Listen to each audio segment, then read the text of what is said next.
Bien, muy buenas tardes. Saludos cordiales desde el Centro de Formación del Colegio Oficial de Médicos de Zaragoza. Antes de empezar, comentaré que al menos durante el próximo año celebraremos el foro de odontología desde esta sede, puesto que la central del Colegio del Paseo de Ruiseñores va a estar sometida a una obra completa de remodelación. Y aunque estamos un poco más apretados, pues bueno, nos consideramos más en familia. Vamos a celebrar esta tarde el foro de deontología correspondiente al mes de febrero y la ponencia lleva el título de Impacto en medicina de la inteligencia artificial y la neurotecnología. Y para ello el colegio tiene el placer y el honor de contar como ponente con el profesor don José María de Teresa, eminente científico de talla internacional. Lo presentaré tras la siempre brillante y estupenda intervención que hace en su introducción el profesor Cía, fundador y coordinador de este foro de odontología. Don Pedro. Bueno, muchas gracias, como siempre, profesor La Figuera, por tus amables palabras. Realmente hoy estamos en una sesión a la que nos trae el profesor de Teresa de presente y de futuro, de mucho futuro. Estamos en una época, esto que aquí se enuncia como medicina 5.0, pues nos quiere dar una imagen global de que debemos disponer de herramientas como inteligencia artificial, como los dispositivos electrónicos de que hoy disponemos, las posibilidades que se ven cada vez más a la mano de una medicina de precisión y personalizada. Es que además, hablando de la medicina personalizada, como ya en el año 2000 se pudo hacer la secuenciación completa del genoma, bueno, completa, uno hubo que hacer algún retoque luego, el 2003 y demás, pero bueno, en ese año 2000, ahí Bill Clinton y Tony Blair hicieron una presentación muy espectacular con objeto de que quedara claro quién era el primero que llegaba o quiénes eran los primeros que llegaban a este punto crucial en la medicina, porque ya había empresas privadas en los Estados Unidos de muy alto rango que estaban a punto de conseguirlo también.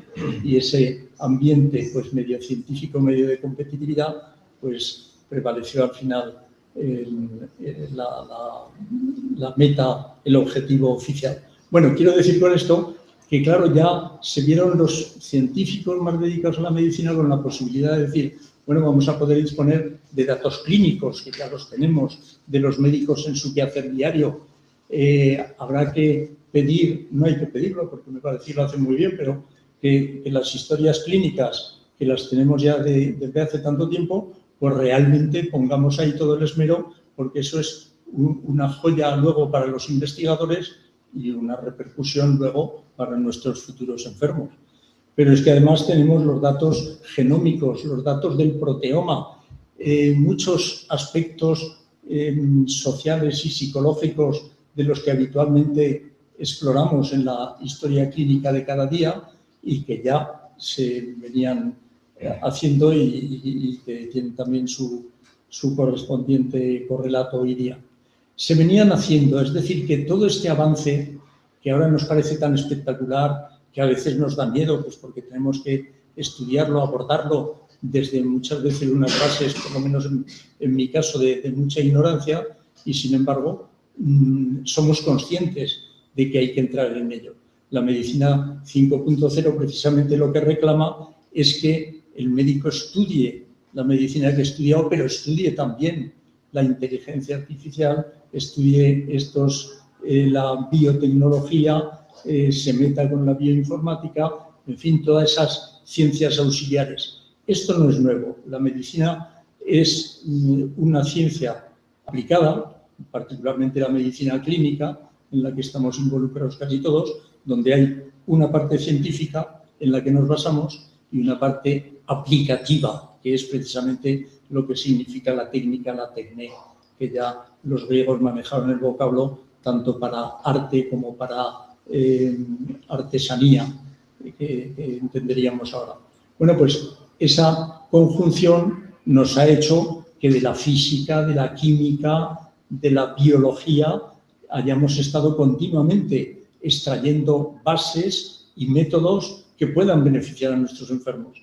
La medicina nunca ha estado cerrada a otras ciencias, al contrario, está esperando los pasos y los avances que nos den estos señores científicos, que podríamos decir científicos puros, los de la física, los de la química, etcétera, para aplicarlos a la persona humana.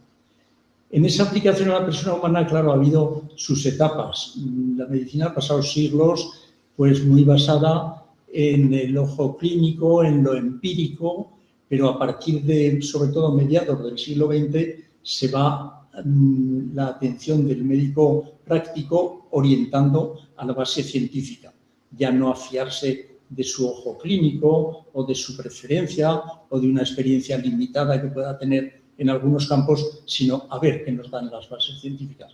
Hombre, es que ya se había descubierto la penicilina en 1928, ya se había descubierto la estreptomicina en 1943, ya había sentado Pasteur al final del siglo, a partir de 1888, las bases de la vacuna, que aunque ya provenía de Jenner un siglo antes, pero él sentó las bases científicas, que Virchow ya había superado las hipótesis de Morgani y de Bichat, de decir, la enfermedad no radica ya, o por lo menos fundamentalmente, en el órgano y en el tejido, sino en la célula.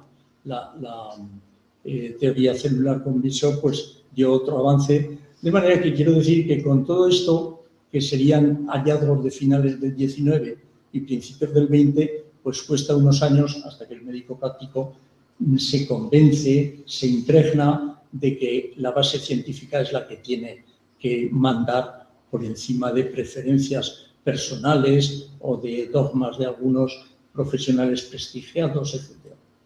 Pero claro, esto tiene una contrapartida y es que el estudiar la enfermedad y sus bases científicas es obligado, es necesario, pero la enfermedad radica, asienta en una persona y el médico siempre, y el enfermo así lo reclama, quiere tener como centro y como fin a la persona.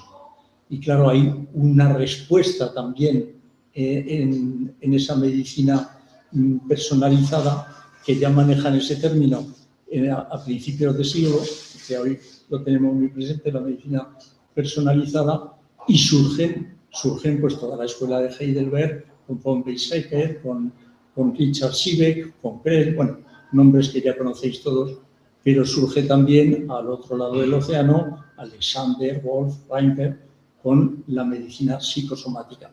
Si los alemanes hablan de medicina biográfica o antropológica, los ingleses y americanos hablan de una medicina psicosomática cuyo auge viene con la medición de la revista Psychosomatic Medicine en 1939 y que acaba de dar cuerpo a toda esa orientación personalizada del médico, que por lo tanto estas nuevas orientaciones van a dar satisfacción a una aspiración ya antigua, personalizar la medicina y asentar las bases científicas a la vez. De manera que estamos, como decía, en un tema muy de actualidad, muy de presente, pero es que el futuro que nos puede atraer el poder llegar a realizar esa medicina personalizada y completamente científica, pues es un sueño ya colectivo desde hace tiempo.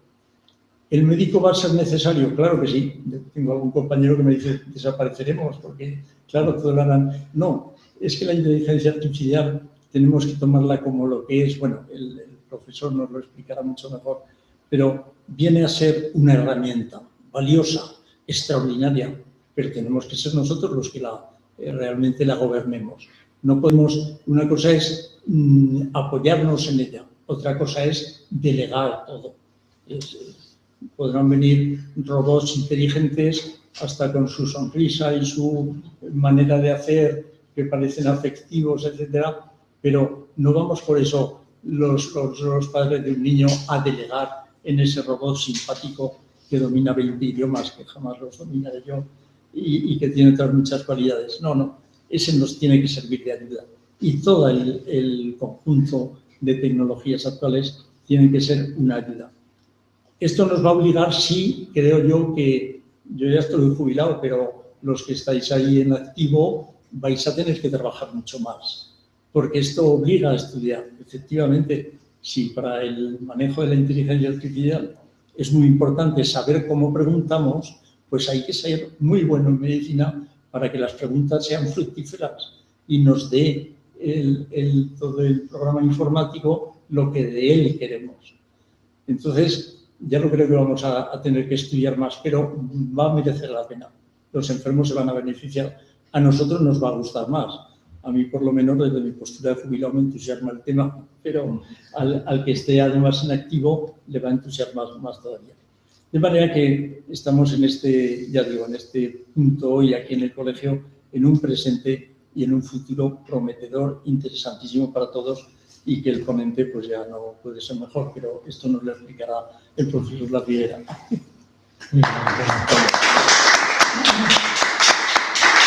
Bueno, estupenda introducción la del profesor Cía y una mente privilegiada la de don Pedro. No ha traído ni un solo apunte. El profesor don José María de Teresa Nogueras es doctor en físicas por la Universidad de Zaragoza, científico titular del Consejo Superior de Investigaciones Científicas, científico y profesor de investigación, investigador responsable de la Sala Blanca de la Universidad de Zaragoza y su equipamiento de litografía óptica y nanolitografía, coordinador de la Red Española de Nanolitografía. Actualmente dirige el grupo de nanofabricación y microscopias avanzadas en el Instituto de Nanociencia y Materiales de Aragón. Es presidente electo de la Sociedad Europea de Física, fellow de la misma, miembro distinguido de la Sociedad Americana de Física, miembro de la Academia Europea de Ciencias, socio fundador de la empresa Graphene Nanotech. Ha participado en numerosísimos proyectos de investigación, muchísimos de ellos como investigador principal, autor de numerosas publicaciones, infatigable impartiendo conferencias y dirigiendo tesis doctorales, y creador, muy interesante también, de un canal de podcast de entrevistas a científicos llamado Concienciando. Pues muy bien, profesor de Teresa, cuando usted quiera. Y profesor Cía, estará mejor ahí.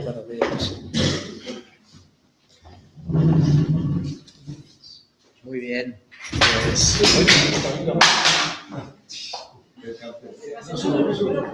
Esto ya lo hemos comentado antes, que pasaría, yo no sé. Sí, es predictiva. Bueno, pues en primer lugar, agradecer a todos los presentes aquí en la sala, que hoy lo teníamos difícil porque estamos compitiendo con la Champions, que juega el Real Madrid con el Benfica, estamos compitiendo con el Casademont, que se juega también el pase a la final a 6. O sea que muchas gracias a todos los que estáis aquí. Y en segundo lugar, por supuesto, pues agradecer la invitación del Colegio de Médicos de Zaragoza, los doctores Cía y de la Figuera, por su amable invitación, que al principio pues me asustó un poco porque dije, bueno, ¿y qué va a hacer un físico aquí en un foro deontológico de medicina? Pero luego reflexioné y dije, pues si es que la física y la medicina es una relación de amor desde hace más de 100 años. Porque ya en 1895, Röntgen, cuando descubrió los rayos X, pues rápidamente eso se aplicó en medicina. Luego toda la física cuántica, la teoría del electromagnetismo, pues ha sido lo que nos ha permitido unos años más tarde pues desarrollar la resonancia magnética de imagen que hoy en día pues tenemos en todos los hospitales. Podemos hablar de los radioisótopos para tratamientos quirúrgicos, etc. Bueno, entonces, aparte de eso, hoy vamos a hablar de inteligencia artificial y neurotecnología. Son dos disciplinas multidisciplinares. Entonces, la visión de la medicina es muy importante, pero la visión, por ejemplo, de la física, vamos a ver que también es importante. Y estos desarrollos, pues, se han llegado a realizar conjuntamente. Vamos a definir las dos cosas que vamos a tratar hoy, la inteligencia artificial y la neurotecnología. Bueno, la inteligencia artificial pues es la rama de la informática que se ocupa de dotar a las máquinas de un comportamiento que simula la inteligencia humana. Y la neurotecnología se trata de realizar dispositivos que nos permitan leer o actuar sobre nuestro sistema nervioso, incluyendo las interfaces cerebro-máquina. ¿Por qué son importantes estas dos tecnologías? Pues son importantes porque son dos tecnologías disruptivas. ¿Qué significa esa palabreja disruptiva? Pues significa que pueden cambiar la relación que tenemos entre los seres humanos o la relación entre los seres humanos y el entorno, y encima va a tener un impacto económico y un impacto social muy fuertes. Si combinamos encima las dos cosas, inteligencia y neurotecnología, vamos a ver un ejemplo que es el de Gert Jan, que es fascinante. Es una persona paralítica que vamos a ver cómo, gracias a estas dos cosas, ha conseguido andar. Bueno, la pregunta que vamos a intentar resolver hoy es si es necesario adaptar las regulaciones a los desarrollos tecnológicos disruptivos. Porque tenemos dos opciones. La opción de regular, que es pues, lo que hacemos en el tráfico, ¿no? Tenemos semáforos, tenemos señales, y entonces cada uno sabe por dónde puede ir, por dónde no puede ir, por dónde puede entrar, por dónde no puede entrar, y nos organizamos bien. Pero luego habría otra solución. Cuando las cosas son difíciles, pues puedes tener la oportunidad de decir, bueno, pues que se autoorganice. Lo que ocurre en el Arco del Triunfo de París. Los que hayáis estado allí, pues habréis visto que ahí no hay semáforos. Ahí hay 12 avenidas que llegan a una plaza. Y entonces, bueno, pues allí se autoorganizan. Cambia la prioridad con respecto al resto de rotondas de Francia. El resto de rotondas, pues tiene prioridad el que va por dentro de la rotonda. Allí no, allí es el que entra. Entonces ahí se tienen que apañar. Así que bueno, pues vamos a ver si con esto de las tecnologías disruptivas deberíamos hacer lo mismo, que bueno, nos apañamos como podemos o vamos a intentar regular. Pues vamos a comenzar con la inteligencia artificial. Bueno, ¿es esto ciencia ficción o es un cambio de paradigma que realmente tenemos que hacerle caso? En el año 1950, Isaac Asimov publicó el libro Yo, Robot. Entonces, bueno, pues hay una serie de relatos conectados de robots pues que cada vez hacen cosas más complicadas y se le va un poco de la mano a los creadores. Y entonces, bueno, pues él establece ahí las leyes de la robótica. ¿De acuerdo? Esa es una primera semilla sobre la posibilidad de que haya unas inteligencias artificiales que puedan realmente alcanzar una inteligencia importante. Unos años más tarde, en el año 1968, Philip Dick publica el libro Sueñan los androides con ovejas eléctricas, que más tarde pues, se basaría la película Blade Runner en esto. Entonces allí pues sitúa esta novela en el año 2021 y predice que allí habrá ya robots que serán indistinguibles de los seres humanos. Entonces, bueno, pues en esa novela hay una persona que tiene una habilidad especial para detectar cuando se está enfrentando a un robot o a una persona. Bueno. Entonces, bueno, esto parecía pues planteamientos de ciencia ficción. De hecho, ha pasado el año 2021 y no tenemos robots que se parezcan a los seres humanos, ¿no? Pero sigue siendo esto así. Bueno, pues aquí veis un vídeo de la empresa Boston Dynamics, que es una startup del MIT. Entonces, bueno, pues esta empresa lleva muchos años ya desarrollando pues estos robots que veis ya su capacidad que tienen para desplazarse. Entonces dices, bueno, pues esto es igual algo que han desarrollado en un laboratorio y se ha quedado allí y no ha salido. Bueno, pues hace 2 semanas yo visité la empresa Inditex aquí en Plaza.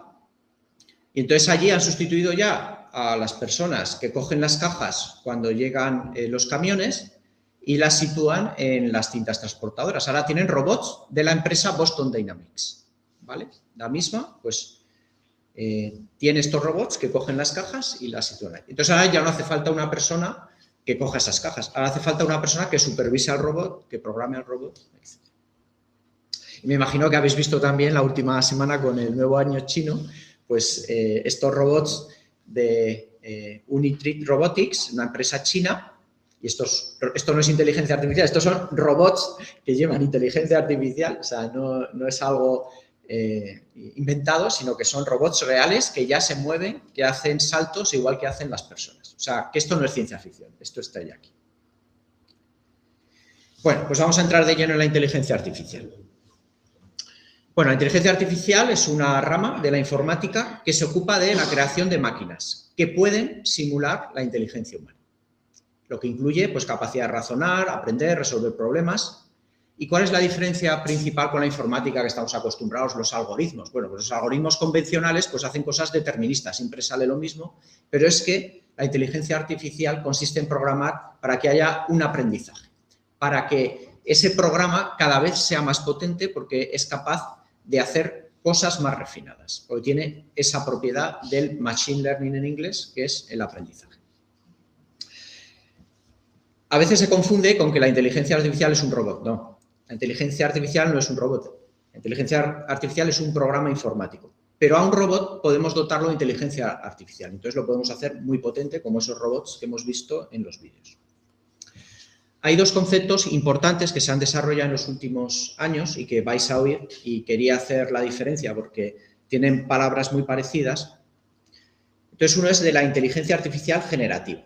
Es decir, la inteligencia artificial hoy en día está tan refinada que ya puede generar contenido nuevo, ¿de acuerdo? Entonces, por eso se llama generativa, porque genera contenido nuevo. Es algo que ya existe, que tenemos en muchos programas y que ya estamos utilizando. Y luego hay otra cosa más futurista, que nos da más miedo, que es lo que se planteaba en la película Blade Runner, la inteligencia artificial general. Es decir, que pudiéramos construir una inteligencia artificial que fuera prácticamente igual o mejor que el ser humano. Es decir, que no solo en una tarea específica fuera mejor, sino que fuera en un gran rango de tareas y entonces pudiera simular a lo que hace un ser humano. Esto de momento no existe.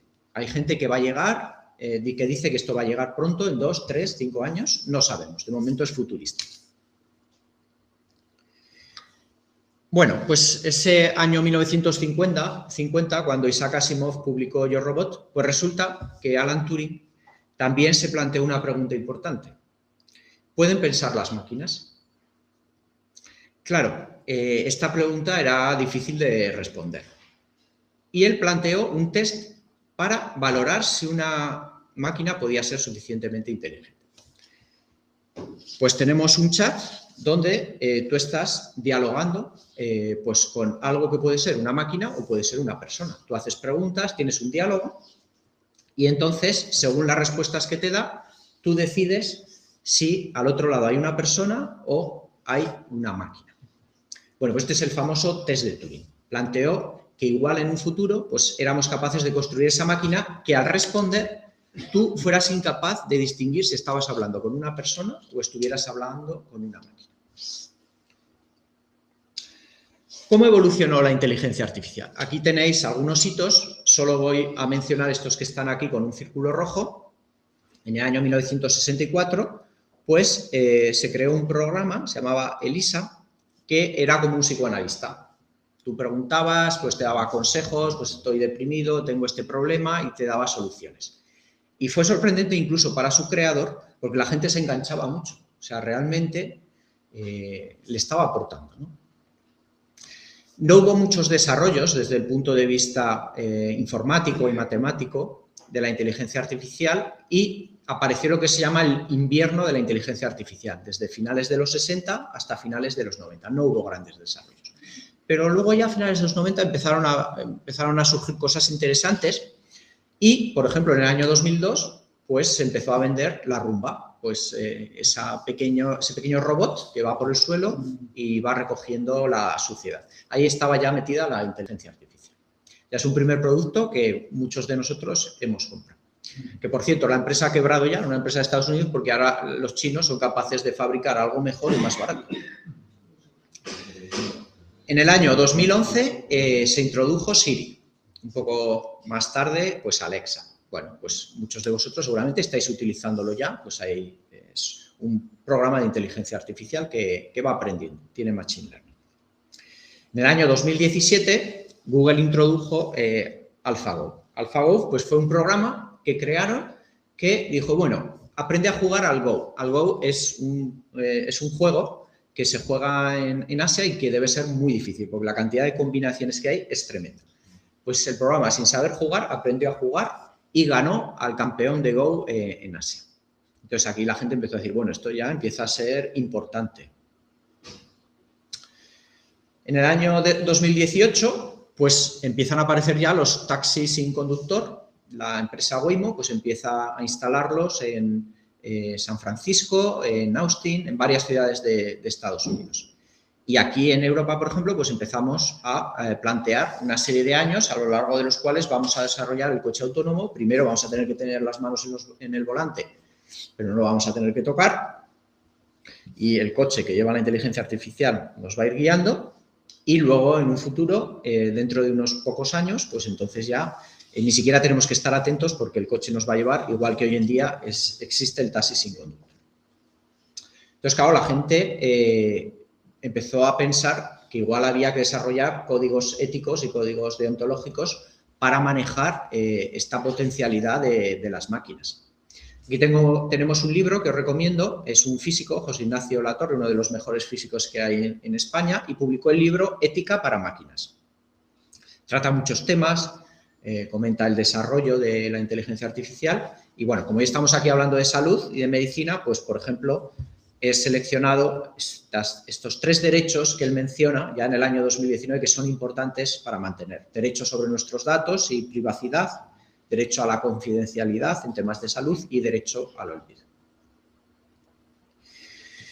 Pero coincidiréis conmigo que la revolución vino el 30 de noviembre del año 2022 cuando salió ChatGPT. O sea, eso realmente, ese día, yo creo que es un hito que tenemos que tener marcado dentro de la inteligencia artificial, porque ese día se hizo público el chat de la empresa OpenAI con inversores como Elon Musk y Microsoft. Entonces ahí pues podíamos intentar ver si el test de Turing lo pasaba o no lo pasaba, este ChatGPT. Yo le pregunté directamente, casi lo primero que le pregunté, ¿crees que ChatGPT pasaría el test de Turing? Entonces me contestó. Dice, no estoy seguro, pero es posible que sí. ChatGPT es un modelo de lenguaje grande desarrollado por OpenAI que tiene la capacidad de generar texto que puede parecer natural y coherente a un ser humano. Pero bueno, ahí no era no estaba muy seguro de si lo pasaría. Hoy en día, 2025, el año pasado, 2025, la nueva versión de ChatGPT ya pasó el test de Turing, ¿vale? ¿Cuál es lo que marcaba la diferencia? Lo que marcaba la diferencia, pues que era un programa informático tremendo con 175.000 millones de parámetros que se iban tuneando, se iban ajustando conforme se iba entrenando ese programa. Se entrenó con más de 8 millones de documentos, ¿vale? Entonces se fueron ajustando esos millones de parámetros, con lo cual este programa era capaz de predecir el texto que iba a resultar. Y esto fue posible con ese entrenamiento y también con la programación que se hizo basado en unidades de procesamiento gráfico, igual que las que se utilizan, por ejemplo, en los videojuegos, que es una computación en paralelo. ¿Cómo se construye un programa moderno de inteligencia artificial? Bueno, pues habréis oído el concepto de redes neuronales profundas. Hay aquí una serie de capas,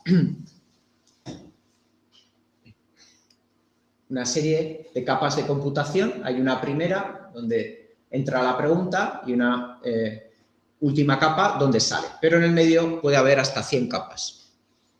Entonces, esto funciona como la red neuronal que tenemos nosotros, ¿no? O sea, puede haber muchísimas conexiones entre unos nodos y los nodos de las siguientes capas.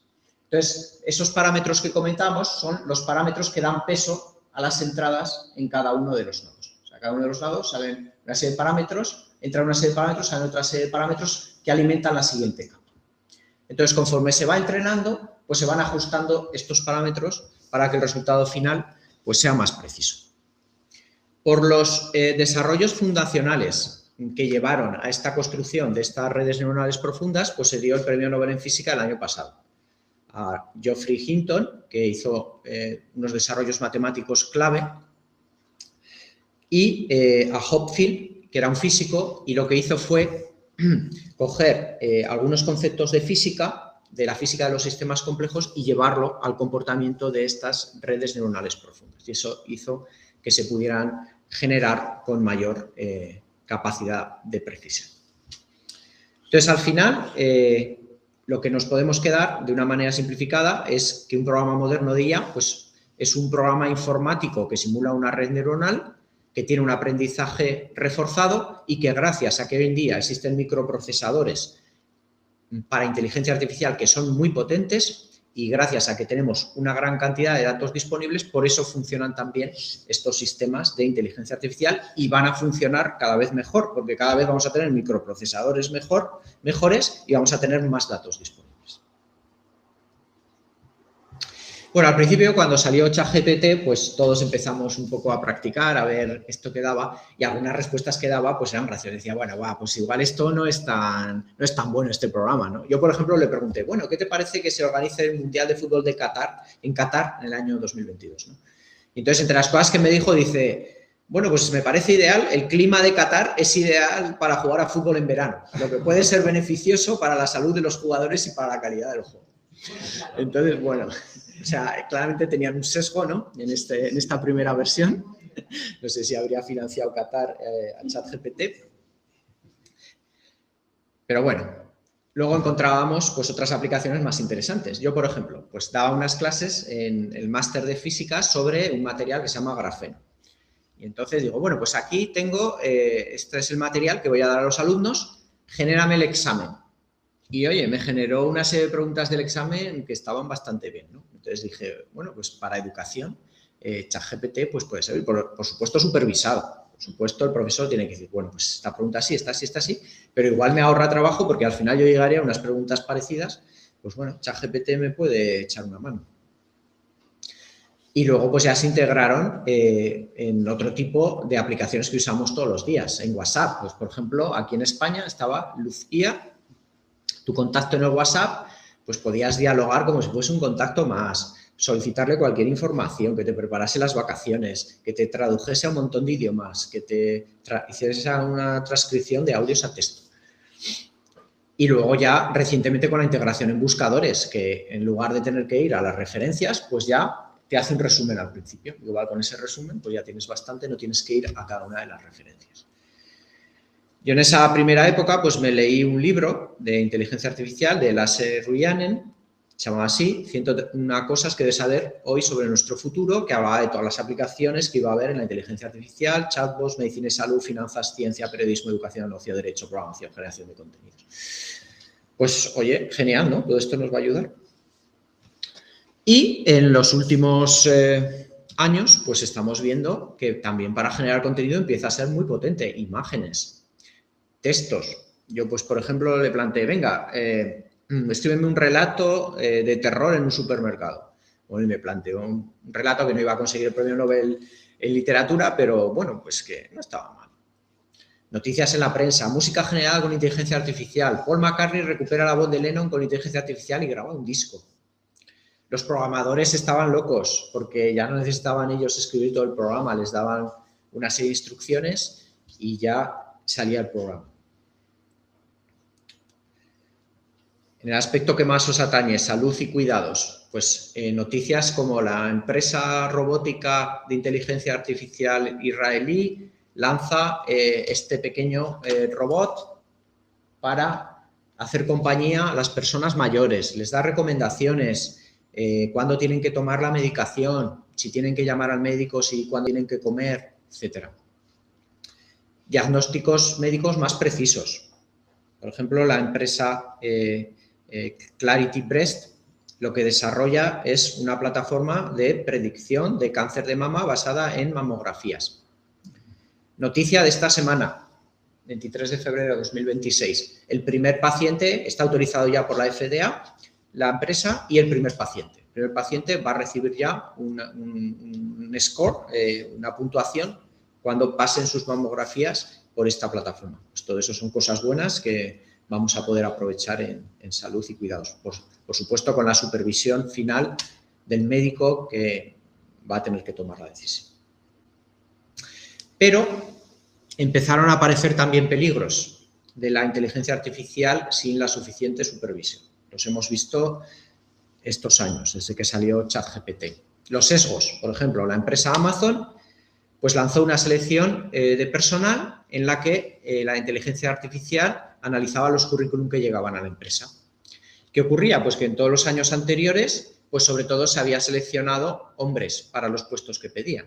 Con lo cual, el programa de inteligencia artificial estaba entrenado con esos datos previos que tenían ya un sesgo a favor de seleccionar a un hombre frente a una mujer.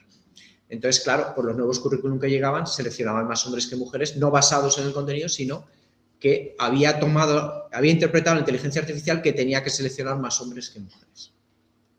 Errores. La empresa Deloitte ha tenido que devolver al gobierno australiano $60.000 porque le había subvencionado un informe y Deloitte había generado ese informe en parte con inteligencia artificial, contenía errores y cuando se dieron cuenta ha tenido que devolver parte del dinero. Referencias inventadas, un problema en algunos de los programas de inteligencia artificial. Por ejemplo, la rectora de una universidad en Bélgica era doctora honoris causa por una universidad y cuando dio su discurso, pues la gente se dio cuenta de que algunas de las referencias de ese discurso eran inventadas. Y luego confesó que efectivamente ese discurso lo había preparado con inteligencia artificial. Y la inteligencia artificial pues inventa referencias. Entonces ha tenido que devolver el título de doctora honoris causa. Lo que se ha determinado con el nombre, se ha nombrado con el nombre alucinaciones de la inteligencia artificial. Yo sigo este podcast de tecnología e inteligencia artificial, se llama Hard Fork, de New York Times, y Kevin Roose, que es uno de los podcasters, pues comentó que empezó a hablar con la inteligencia artificial de Bing, de este navegador Bing. Y entonces, al cabo de un rato de hablar con este navegador, a través de esta inteligencia artificial del navegador, le propuso que dejara a su mujer y se casara con él. O sea, una alucinación tremenda. Bueno, pues esos problemas existen. Pero incluso hay problemas más graves y aplicaciones más controvertidas de la inteligencia artificial. El reconocimiento facial a gran escala, del que habréis oído hablar.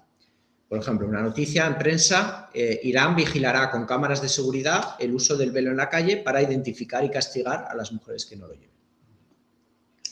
Otro problema, vigilancia masiva, espionaje y aplicaciones militares. China construye el sistema de crédito social más grande y completo del mundo. Si habéis estado en China, pues ya habréis visto que está todo lleno de cámaras y bueno, hay un control de la población tremendo gracias a pues, el reconocimiento facial y la identificación de personas. Pero no solo en China, en Estados Unidos, noticias de los últimos días. El Pentágono y el gobierno de Estados Unidos están presionando a Anthropic, que es una de las inteligencias artificiales más poderosas que hay. Bueno, esta empresa ha generado Claude, que es una de las inteligencias artificiales más importantes que hay hoy en día, y le está presionando para que comparta con el gobierno pues, datos masivos de la población y también con aplicaciones militares, y Anthropic se está resistiendo. Y para mí uno de los problemas clave que estamos viendo es la confusión entre realidad y ficción. Por ejemplo, la semana pasada estaba yo en Facebook y de repente me sale la noticia. Esta escultura que se titula La mujer que no hace nada está en la bella ciudad de Zaragoza. Y yo dije, uy, qué cosa más rara, pues yo no he visto nunca esta escultura en Zaragoza y tal. Y entonces ya hago una búsqueda y entonces me salió ya por fin. Dice, ojo, esta escultura se dice que está en Zaragoza y ha sido creada por tal escultor, y también se dice que está en Barcelona, ha sido creada por otro escultor y en realidad no existe. O sea, esta es una imagen, una fotografía creada con inteligencia artificial, pero está circulando por ahí, por Facebook, como si fuera real. Entonces, igual hay gente que quiere venir a Zaragoza para ver esta escultura. Bueno, habéis visto también los problemas de Twitter, o de X, que se llama ahora, pues por ejemplo, había una inteligencia artificial embebida, que es Grok, que podías desnudar a las personas que salieran allí. Entonces aquí salía Elon Musk, que se había desnudado y decía, no, esto es de broma, sí, pero claro, luego pues puede haber menores de edad que son desnudados, que se comparten esas imágenes como si fueran verdad. O sea, esa confusión entre realidad y ficción existe y es muy peligrosa. El caso de un niño, un adolescente en Estados Unidos, en Florida, que empezó a hablar con un personaje al que tenía gran admiración, del personaje de Juego de Tronos, es Daenerys Targaryen, y hay una aplicación que se llama Character.ai que tú puedes dialogar pues, con personajes famosos. Yo, por ejemplo, pues hablé con Elon Musk y tal. Bueno, cosas que decían que eran más verdad que otros, pero bueno. Pero este adolescente estaba enamorado de este personaje.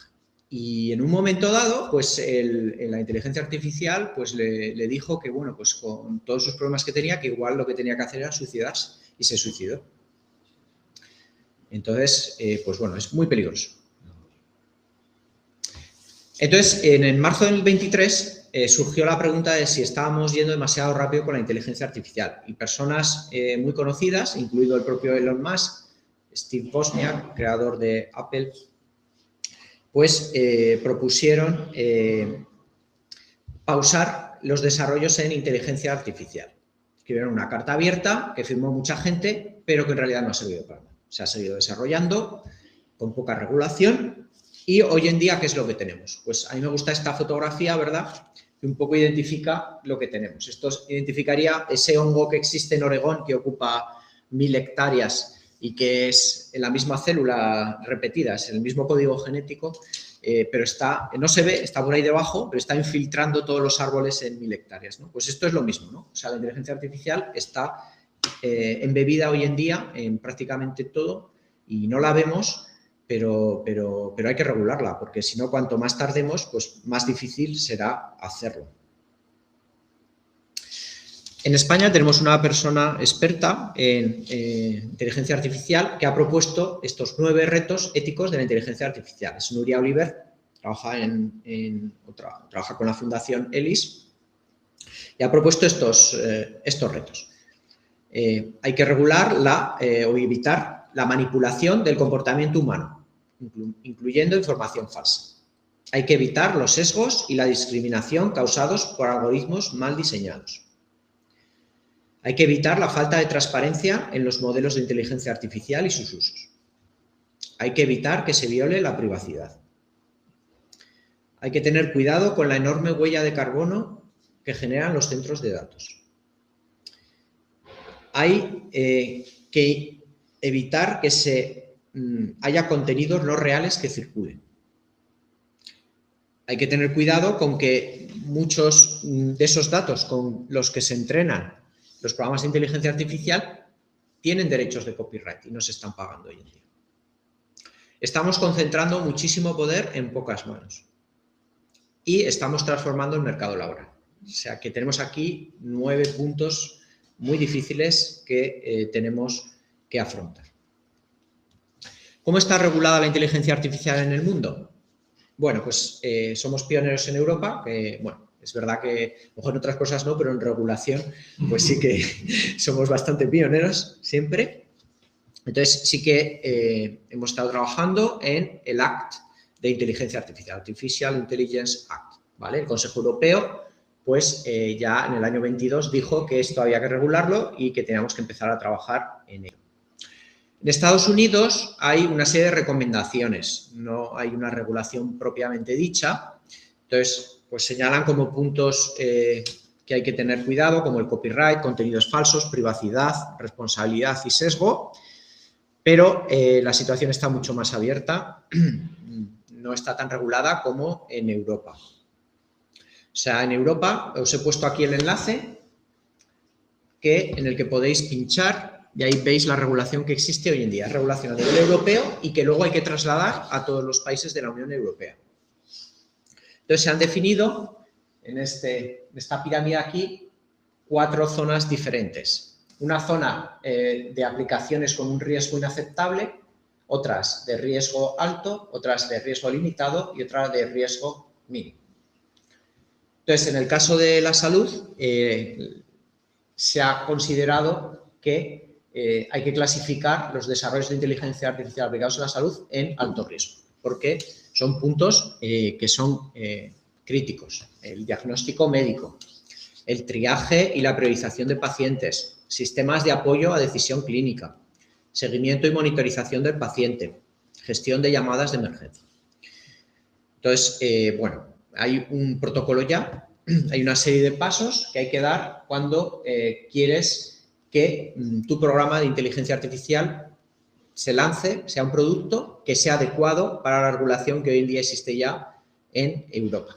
Entonces, tiene que haber como una evaluación de si ese programa, esa plataforma que se ha desarrollado es correcta, hay que registrarla y si se reforma, si se actualiza, pues hay que volver al punto inicial y tiene que volver a pasar ese filtro.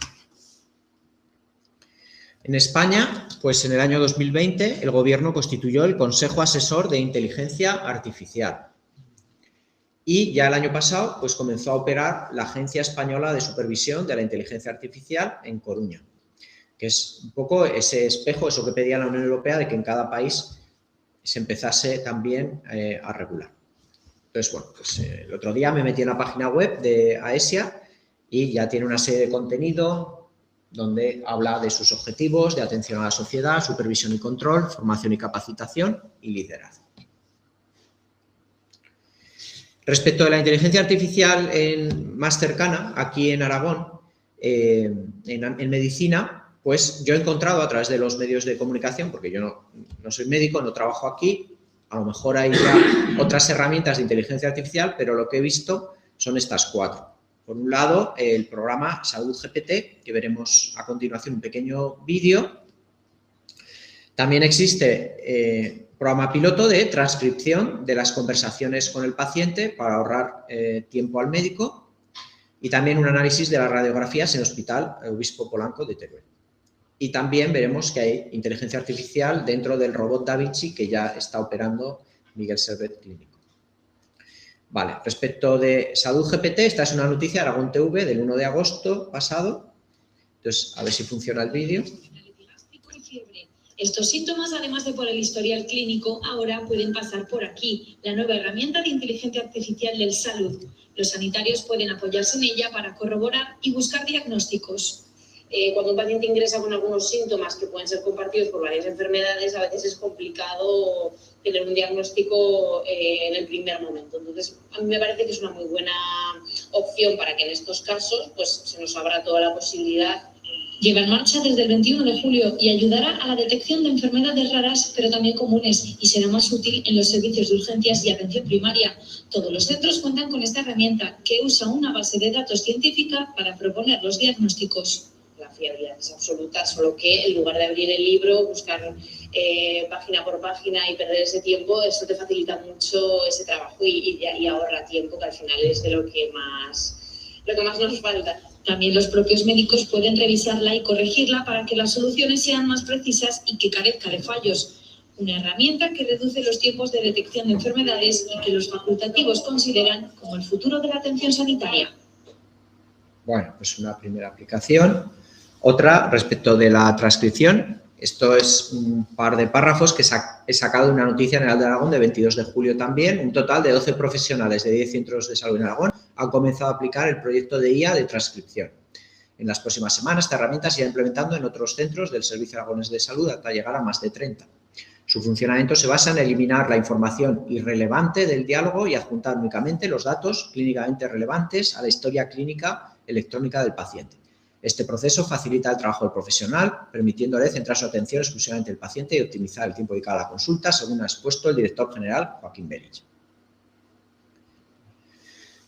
Respecto de la tercera aplicación, en análisis de radiografías en Hospital Obispo Polanco, noticia del 29 de octubre, el programa empezó en septiembre del 24 y se ha implementado de forma progresiva a lo largo del 25 con análisis de 26.000 radiografías. Y la aportación de la IA ha consistido en analizar en segundos estas radiografías y advertir en cuáles se detectaba enfermedad y en cuáles no. En un 39% de ellas, la IA alertó de patologías, 61 restante indicó que no había ninguna lesión. El programa de apoyo a los facultativos empezó en el área de urgencias del Hospital Turolense y posteriormente se extendió su uso a todo el hospital. Varias de las radiografías corresponden al área osteomuscular y otras a las de tórax. Y la IA permite descartar imágenes normales y priorizar aquellas con hallazgos sospechosos, lo que agiliza la atención de los casos urgentes. Y la cuarta aplicación, operaciones con el robot Da Vinci. Noticia también de Aragón Digital, los hospitales Clínico y Servet suman ya más de 1.300 operaciones realizadas con cirugía robótica. La IA procesa las imágenes en tiempo real para mejorar la calidad de decisión del médico. El sistema utiliza algoritmos inteligentes para traducir los movimientos humanos a escala microscópica. Los modelos más recientes, como el DaVinci 5, la IA juega un papel crucial en la sensación táctil y compara la técnica de un cirujano con patrones de mejores prácticas derivados de miles de cirugías exitosas para ofrecer recomendaciones educativas. Y aunque actualmente el robot requiere un operador humano, investigaciones recientes han logrado que prototipos de DaVinci realicen tareas autónomas simples, como suturar o levantar tejido, utilizando modelos de lenguaje visual entrenados con miles de horas de vídeo quirúrgico. Bueno, luego en la sesión de preguntas, pues podéis comentar vuestras experiencias con estas aplicaciones y quizás conocéis algunas otras más. Yo, como curiosidad, intenté aplicar hace unos días la inteligencia artificial para pues aprender en un tema complicado, como es el tema del autismo, ¿no? Entonces, yo había hecho una sesión en mi instituto, el Instituto de Ciencias y Materiales de Aragón, sobre IA aplicado a investigación. Entonces, intenté aplicar eso que había aprendido allí pues, a este tema que no es mi tema de trabajo, pero digo, vamos a ver qué tipo de información, qué calidad saca, ¿no? Entonces, aquí es utilizando una aplicación gratuita de IA que ha desarrollado Google, que se llama NotebookLM. Entonces, te genera diferentes tipos de contenido y la clave es meter fuentes fiables. Si tú metes fuentes buenas, luego el producto que te saca es, desde mi punto de vista y lo que dice la gente que nos dio el curso y otros compañeros que lo han probado, es muy, muy fiable y de bastante calidad. Entonces, pues yo mediante otro programa de inteligencia artificial para buscar referencias, para buscar artículos de investigación, busqué 30 referencias relevantes entre los años 2020 a 2025 sobre el autismo. Y le dije a NotebookLM que me generara las siguientes salidas. Un informe, me generó un informe de 20 páginas súper bien estructurado y con información que sin ser un especialista me pareció que estaba muy bien. Me generó una infografía que os voy a mostrar a continuación.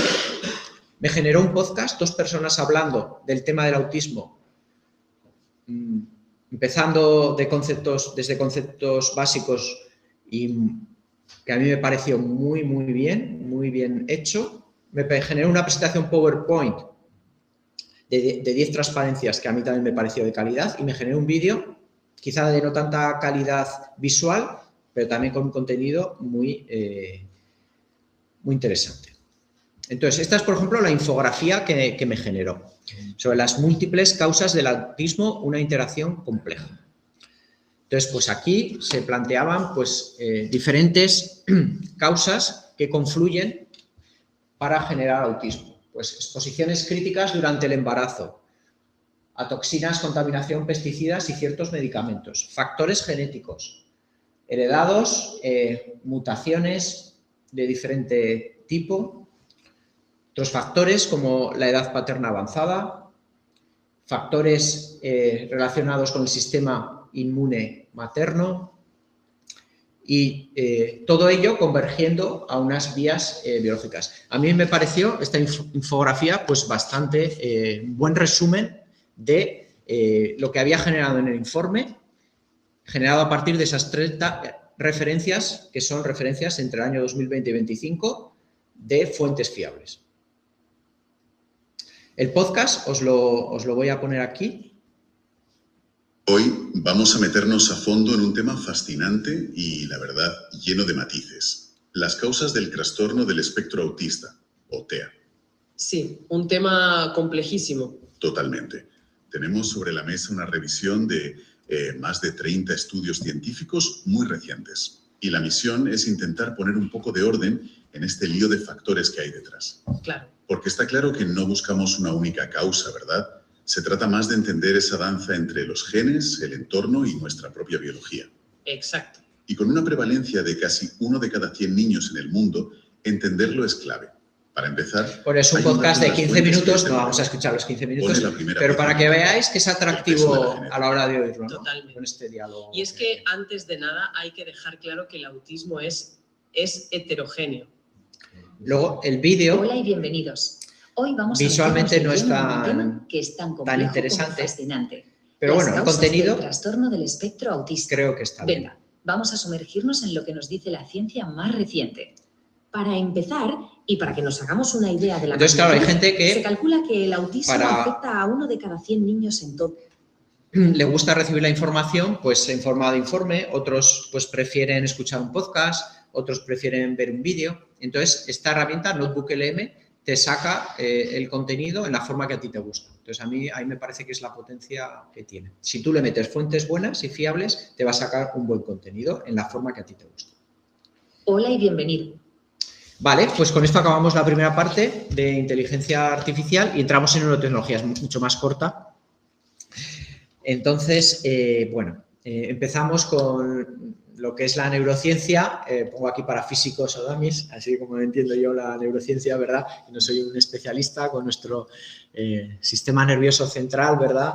El cerebro, la médula espinal, con los nervios que llegan a todas las partes del cuerpo, que a través de los sentidos pues recibimos información que luego analiza el cerebro, con la unidad la unidad clave del sistema nervioso, la neurona, ¿verdad?, descubierta por Ramón y Cajal, y luego ese sistema nervioso que también tiene la función de mover los músculos, todo ello a través de 2 tipos de señales, eléctricas y químicas, que se hacen pues, en la sinapsis entre las neuronas. Me gusta poner también esta foto que hay aquí abajo, que es de microscopía electrónica de transmisión, que es mi tema de investigación. Entonces, aquello que predijo con el microscopio óptico era capaz de ver Ramón y Cajal, de que no había un contacto, ¿verdad?, entre las neuronas, pues hoy en día se puede ver, pues bueno, esta es una resolución de nanómetros, entonces se puede ver cómo son esas conexiones neuronales y cuando se produce realmente ese paso de las sustancias químicas, pues se puede ver entre las 2 neuronas, entonces me parece fascinante.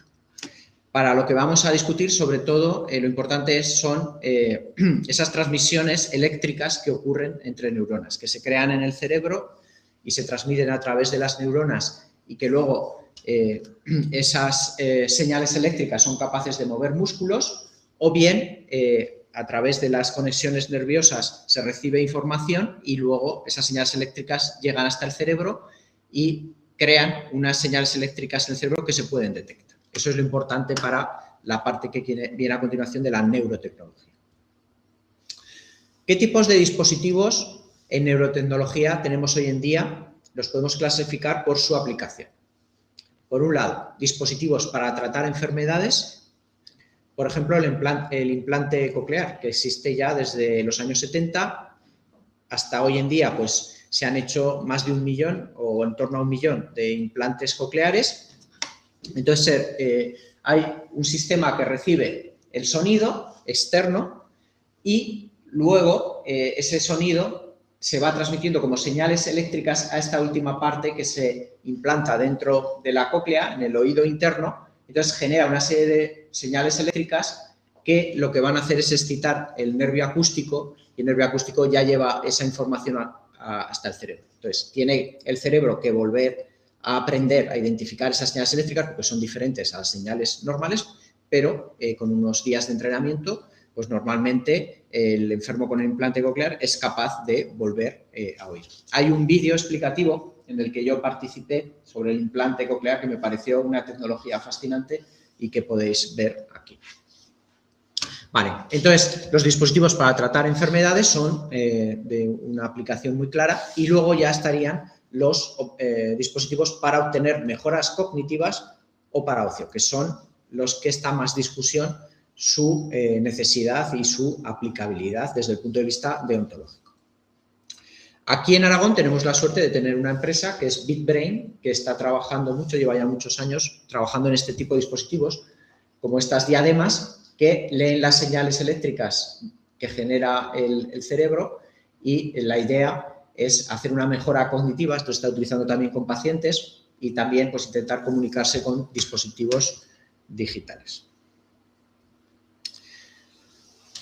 Podemos clasificar también los dispositivos de neurotecnología por su invasividad. Están por un lado los dispositivos externos. Tenemos cascos, como el que lleva este señor de la fotografía, diademas, como la que veíamos en la foto anterior, o bandas incluso, como las bandas de los jugadores de tenis. ¿Qué pasa? Que las señales que crea el cerebro a esa distancia son ya muy débiles. Entonces, claro, la capacidad de estos dispositivos, cascos, diademas y bandas, es limitada para capturar esas señales eléctricas del cerebro y tratarlas. Aunque hoy en día se está mejorando mucho con la inteligencia artificial. Entonces, lo más efectivo son los dispositivos internos, pero claro, son muy invasivos. Son los implantes cerebrales. ¿De acuerdo?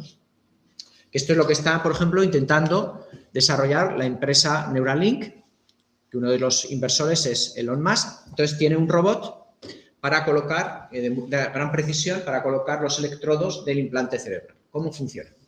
Bueno, pues tenemos que levantar el cuero cabelludo y hacer un agujero en el cráneo y levantar la membrana, meninge, y entonces ya estamos en la disposición de hacer la implantación de los electrodos que están conectados al dispositivo electrónico, que se llama implante.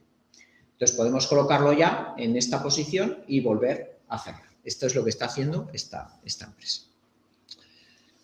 Este robot es muy potente, entonces lo que tiene es un sistema óptico muy avanzado para detectar las posiciones en las que hay vasos sanguíneos. Si tú pones el electrodo en un vaso sanguíneo, creas un sangrado y creas daño en el cerebro. Entonces, en este caso, no lo va a poner aquí, tiene esta cruz.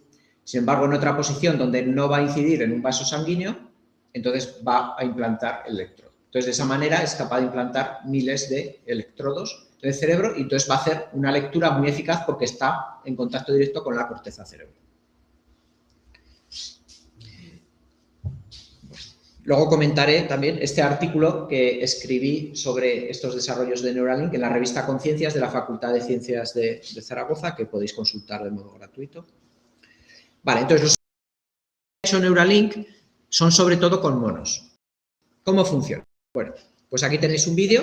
Se enseña al mono a jugar a tenis, vamos a decir, va moviendo, va desplazando esta especie de raqueta, que hay una pelota y va jugando. Entonces, no habréis visto, pero al principio hay como una manija que él va moviendo la raqueta, podríamos decir.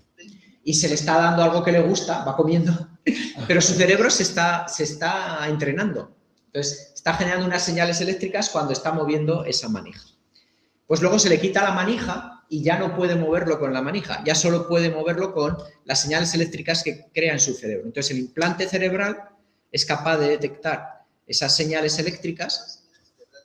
Entonces, ahora ya cuando deja de tener la manija, pues directamente ya con las señales eléctricas, ahora ya no tiene la manija, las señales eléctricas que él genera es capaz de mover las raquetas. ¿De acuerdo?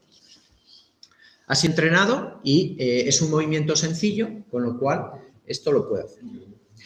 Se han enseñado a monos a cosas un poquito más complicadas. Mover un ratón, hacer clic, arrastrar el ratón, teclear con un cursor, teclear arrastrando el cursor, escribir números, hacer gestos con una mano. O sea, primero se le entrena utilizando sus manos y luego ya solo leyendo las señales eléctricas que genera el mono y que detecta el implante. La idea de Neuralink es esto trasladarlo a seres humanos. Se le ha probado ya varios experimentos, la FDA, en humanos, y esta es la primera persona, Nolan Arbaugh, la primera persona que se le implantó este tipo de dispositivos. Estaba paralítico y, bueno, pues yo leí una entrevista donde él decía que estaba contento como había ido haciendo algunas funciones, pues simplemente pensando con entrenamiento, pensando en esas funciones, pues para poder comunicarse con su ordenador y hacer ciertas tareas. Aunque no ha habido noticias desde hace un año o así, no sé cómo irá la cosa, había algunos problemas con que los electrodos se iban deteriorando con el tiempo. Entonces, este es uno de los principales problemas de este tipo de implantes, pues la reacción del organismo a esas cosas externas que tiene ahí y hay una degradación del comportamiento eléctrico de esos electrodos. Entonces, bueno, pues esto es algo que vamos a ir viendo y Neuralink ya plantea en un vídeo que sacó cómo ve el futuro de la neurotecnología. Y él ve pues 2 tipos de implantes. Un implante en el cerebro para leer las señales eléctricas del cerebro y saber lo que la persona quiere hacer. Y luego un implante estimulador que se implantaría en la médula espinal en contacto con los músculos para poder estimular el movimiento de los músculos.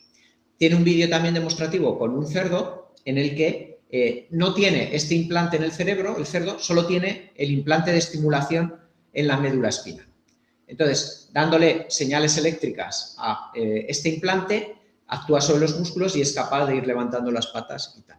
Pero no ha llegado a hacer los dos, porque en ese caso lo que vamos a tener es lo que vamos a ver en el vídeo de la siguiente transparencia, que es lo que han hecho en Lausanne, en el Hospital Universitario de Lausanne, en colaboración con la École Polytechnique Fédérale de Lausanne, que es desarrollar las 2 cosas, un implante en el cerebro y un implante estimulador en la médula espinal. Entonces, desde el cerebro, inalámbricamente, se da la orden al estimulador de que mueva las patas. Entonces, esta persona es Gertjan, que quedó paralítica en el año 2011 con un accidente de bicicleta y desde entonces no se había podido mover hasta el año 2023, donde podéis ver en el vídeo cómo gracias a estos 2 implantes, uno en el cerebro y otro en la médula espinal, pues han conseguido que ande. ¿De acuerdo? O sea que este es un ejemplo muy claro de aplicación muy poderosa de la neurotecnología. En España, por ejemplo, se han hecho experimentos interesantes de implantes en el córtex visual. Estos son experimentos hechos en la Universidad Miguel Hernández de Elche. Como bien sabéis, pues el ojo recibe la información visual y a través del nervio óptico pues la transmite al cerebro, se procesa en ciertas zonas y luego finalmente va al córtex visual que hace la interpretación final de la información visual que llega. Pero por alguna razón, alguna enfermedad, pues este circuito puede estar cortado, ¿de acuerdo? Que no llegue bien la información. Entonces, ¿cuál es la solución? Pues la solución es tener, por ejemplo, este tipo de gafas con una cámara que tome la información visual y que aquí el dispositivo electrónico inalámbricamente transmita la información a un implante cerebral que hay en la zona del córtex visual que genere unas señales eléctricas aquí que se entrene al cerebro para poder identificar esas señales eléctricas y que poder reconocer patrones visuales. Entonces, según esta noticia, pues consiguieron que Bernardeta Gómez, que era profesora de biología en el Instituto de Valencia y por una enfermedad se quedó ciega, pues unos años después, gracias a un implante, pues consiguió detectar, percibir patrones y reconocer algunas letras del alfabeto. Parece ser que es una tecnología en desarrollo, pero que puede dar lugar a buenas noticias en un futuro. Otro experimento que se ha publicado en la revista Nature es muy interesante. En este caso no era con un implante que transmitiese información inalámbricamente. Lo que se pidió a la persona es que pensase en que estaba escribiendo letras. Entonces, cada letra generaba un patrón eléctrico en su cerebro. Entonces, tenía implantados 2 electrodos. Entonces, al estar en contacto con la corteza cerebral, podían detectarse esas señales eléctricas con una gran precisión. Entonces, esas señales eran procesadas y entonces se consiguió distinguir el patrón eléctrico para cada una de las letras. Con lo cual, pues esta persona, en principio, a través de esos electrodos, ya puede escribir directamente en un ordenador sin necesidad de escribir o hablar. Claro, ¿qué es lo ideal? Lo ideal sería tener unos cascos o una diadema que pudiese detectar ese patrón eléctrico para cada una de las letras y poderlo hacer externamente, porque claro, lógicamente no puede ir una persona con 2 electrodos en la cabeza. Pero bueno, esto es en un futuro, yo creo que va a ser algo que sí que se va a desarrollar. Tenemos un español que está liderando también el tema de los retos éticos en neurotecnología, que es el profesor Rafael Yuste, en la Universidad de Columbia, en Estados Unidos, y recientemente ha publicado un libro sobre neuroderechos. Es decir, qué derechos tenemos que proteger de los pacientes o de las personas que lleven estos dispositivos neurotecnológicos. Pues por un lado, derecho a la privacidad mental, por otro lado, derecho al libre albedrío, por otro lado, derecho a la identidad personal, por otro lado, derecho de acceso a la mente aumentada y, por otro lado, derecho de protección frente a los sesgos de los algoritmos de inteligencia artificial.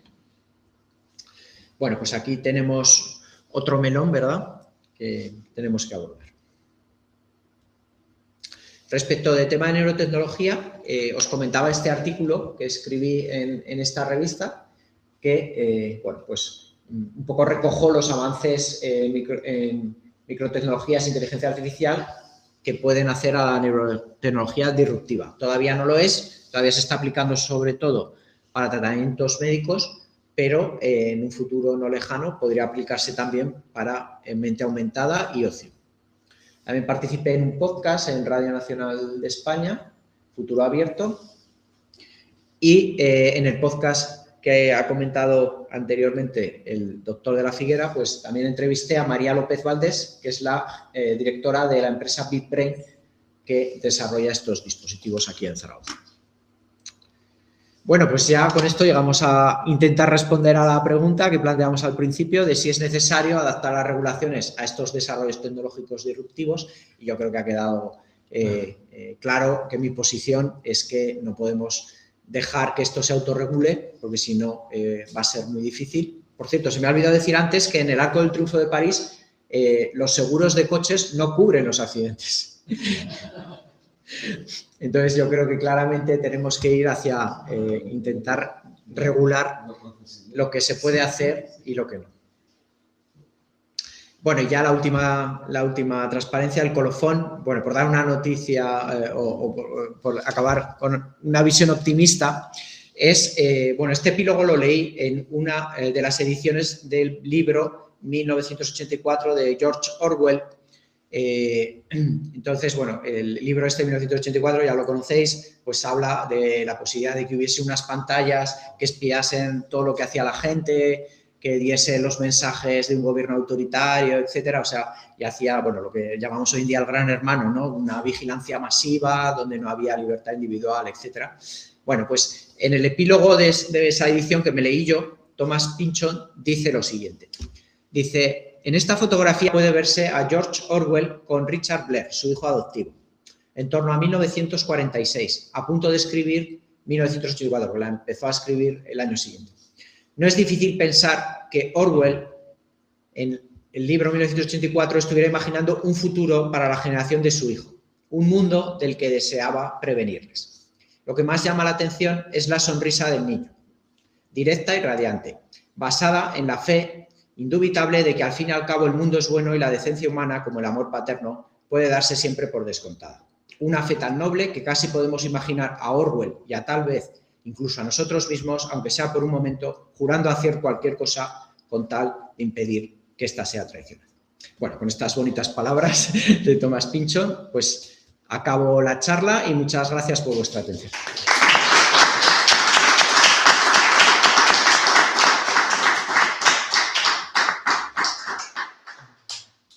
Muchísimas gracias, profesor de Teresa.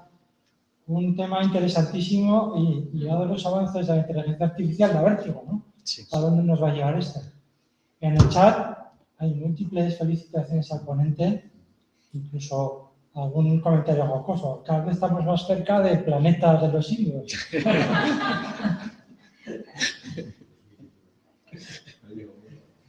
¿Alguna pregunta a la sala? Tenemos pocos minutos. Profesor Cía, ¿quiere intervenir? Pues enhorabuena, ha sido no solo muy buena desde persona que sabe mucho, muy didáctica, como siempre que te oigo. Quería preguntar, ¿has tenido algún contacto con Geoffrey Hinton, con el Premio Nobel de Física, que estuvo tan pesimista, pero bueno, justo, no sé si el mismo día del Premio Nobel o al día siguiente, en la BBC declaró que estaba un poco asustado de su obra, y es nada menos que el inventor del Deep Learning, ¿no? Pero que le parecía que iban las cosas demasiado deprisa, como has comentado ahí, que temía que esto se pudiera traducir en un aumento de armas gobernadas por estos avances, que decía, a diferencia de las industrias nucleares, que generalmente se saben, que pues, esto lo pueden ir haciendo en silencio los gobiernos o los grupos terroristas. En fin, estaba el hombre bastante, vamos, hasta había calculado, no sé cómo, que en unos 50 años podría haber un 50% de posibilidades de que tengamos que responder a que la inteligencia artificial nos quiera quitar el gobierno de las máquinas. Es de las que más. Sí. Y luego, otra pregunta que yo lo he leído también, pero no sé si sabéis en qué momento estamos ahora. Está ahora Yerjan Oskam, el ciclista accidentado, que ya no le he seguido la pista. Vale, esta segunda es fácil porque no sé en qué estado está, no he seguido, no han aparecido más noticias en los medios de comunicación, pero bueno, sí. Probablemente también hay un límite en lo que puede alcanzar, pero pues porque había llevado un entrenamiento, no sé si habían sido 2 años para... Entonces, había progresado, pero claro, probablemente tampoco vamos a verlo andando a una velocidad muy alta. 2 años tuvo que llevar los implantes en la médula antes de que pasaran al experimento. Claro. El hombre ha tenido fuerza de voluntad y ha dado resultado. Eso es. Me alegraría de que siguiera adelante. Y luego sobre la primera pregunta, pues en efecto, no he estado en contacto con Hinton, pero efectivamente ha sido una de las personas más críticas con los avances recientes y sobre todo eso, la falta de regulaciones, que en Estados Unidos hay unas recomendaciones, pero no hay una regulación. Entonces, claro, Hinton pues hizo los desarrollos matemáticos que llevaron al Deep Learning y a lo mejor pues tampoco era consciente de todo lo que podría llegar a hacerse con eso, o a lo mejor sí que era consciente, pero bueno, en aquel momento pues no estaba el peligro tan inminente.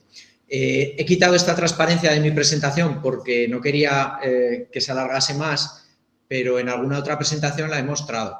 Efectivamente, tampoco quiero asustar, ¿no? Pero sí que es verdad que ejércitos como Estados Unidos o China están intentando desarrollar los seres aumentados de diferentes maneras. Bueno, pues con mucha tecnología y parte de esa tecnología pues es también neurotecnología, claro. Entonces, hay artículos, yo por ejemplo me he encontrado este artículo de la ciencia militar basada en el cerebro, cómo influir en las guerras futuras, que lo escriben además 3 chinos. Entonces, claro, pues ahí se plantean todas las posibilidades que hay de desarrollos, pero por supuesto es que es todo súper secreto, o sea, todos los avances que hay son súper secretos. Entonces, todo esto es investigación clasificada, secreta y que no sabemos nada, pero que seguro que se está haciendo y se están desarrollando plataformas en China, pero también en Estados Unidos, estoy seguro porque... Una pregunta, en el chat sigue habiendo felicitaciones y a mí lo de lo que habéis comentado, efectivamente nos has presentado los avances de la inteligencia artificial en el sector civil, pero dado que la humanidad está loca desde la noche de los tiempos, la inteligencia artificial aplicada a la tecnología militar siempre ha estado a años luz de la civil, o sea que ya has comentado muy bien que todo esto es información clasificada, pero a saber lo que nos depara en el futuro. Y hay armas que están gestionadas por inteligencia artificial. Los robots humanoides que nos han presentado los chinos, pues fácilmente se puede formar un ejército con ellos. No sangran, no sufren, no comen, no beben y no necesitan médicos. Tiene un ejército perfecto. Bueno, lo hemos estado viendo en la guerra de Ucrania con los drones. O sea, los drones tienen inteligencia artificial. A ver, tiene la ventaja que el que lanza los drones no sufre bajas. Esa es la única ventaja que tiene. Yo, en ese aspecto, soy un poco pesimista en cuanto a la regulación ética de la inteligencia artificial, porque si la humanidad no se pone de acuerdo en el cambio climático, que produce destrucción y sufrimiento palpable todos los días, la inteligencia artificial, que es lo único que está generando de momento es dinero y más dinero, soy bastante pesimista en esto. Sin embargo, en el sector salud, parece ser que están puestos de acuerdo todos los países, incluso aquellos que tienen una legislación más laxa, en la ética y deontología médica. Es de suponer que también esa misma situación con la ética y deontología médica clásica estará aplicada ya en la inteligencia artificial. Por ejemplo, el famoso médico chino que editó el genoma humano, pues, bueno, fue sancionado por su país, que no se caracteriza precisamente por tener una legislación estricta en cuanto a ética, y sin embargo, parece ser que en el sector salud sí que hay un consenso mundial de que esto sí que hay que regularlo bien. Efectivamente. Sí, ahí yo creo que, bueno, en la neurotecnología sobre todo, yo creo que no hay discusión, las aplicaciones médicas, pero... Supongo que para todas las enfermedades neurodegenerativas, el Parkinson, todo lo que... Claro, todo lo que no puedes abordar con otro tipo de... Que no puedes abordar. Claro, pues esto tiene sentido y está recomendado. Pero claro, el caso, aquí vemos este señor pues con un casco, es un vídeo donde está jugando a un videojuego. Entonces decir, bueno, mientras lleve un casco, pero claro, estoy seguro que si se lo planteas a 100 personas, pues igual hay una que dice, no, es que yo quiero llevar ese implante para jugar a los videojuegos de modo más efectivo y no me importa que me hagan un agujero en el cráneo y que me hagan el implante, porque es que para mí los videojuegos es lo más importante en mi vida y quiero jugar bien. Entonces, claro, sobre eso yo creo que sí que hay que ser estrictos de que no puede haber empresas que se dediquen a eso. Bueno, pues hemos llegado al final. Muchísimas gracias al profesor José María de Teresa. La verdad es que su ponencia puede dar lugar a varios foros de ontología, a muchos foros de ontología. Gracias también al profesor Cía, gracias al presidente del Colegio de Médicos, a todos los presentes y a los miembros de la Junta Directiva que nos acompañan y, por supuesto, gracias a todas aquellas personas que se han conectado a través de la webinar. Y anunciarles ya la próxima sesión del Foro de Odontología, que será el 25 de marzo del 2026, también miércoles, que irá a cargo de la profesora Dolores Serrat Moret y que hablará de la ética médica desde la perspectiva de género, una mirada deontológica al sesgo de género en la práctica médica. Hasta entonces, otra vez muchas gracias y muy buenas tardes.